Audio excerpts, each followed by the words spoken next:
Polrestabes Makassar menetapkan calon legislator DPR RI dari Partai Demokrat sebagai tersangka dalam kasus politik uang.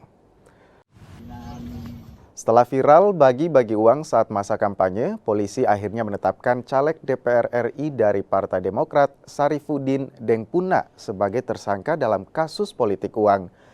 Ketua Relawan Laskar Prabowo 08 serta Dewan Pembina Gibran Center itu jadi tersangka setelah polisi memeriksa sejumlah saksi.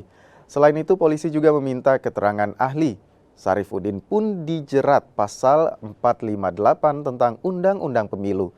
Sarifudin sejauh ini membantah jika melakukan politik uang. Ia mengaku bagi-bagi uang itu saweran kepada pengamen.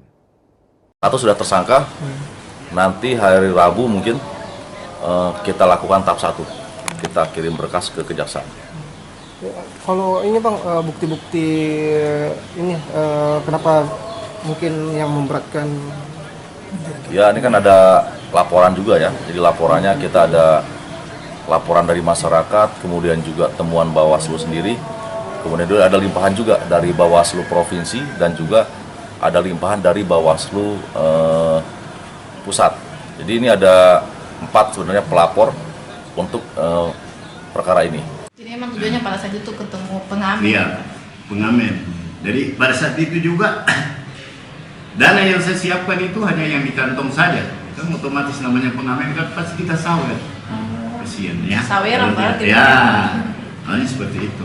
Tapi kalau sampai di sana ternyata banyak yang berkumpul, baik pedagang asongan apa semua langsung terbirit-birit lari melihat saya datang. Ada di videonya juga yang lengkap. Akhirnya saya bilang, wah kasihan kalau tidak ini. Jadi saya perintahkan anggota saya ambil duit yang ada di mobil. Nah, untuk kita bagi-bagi di sini. Tapi bukan diangkat dengan dosnya, kita dimakan, karena tidak seperti itu. Jadi dari mana semua si dos itu? Enggak.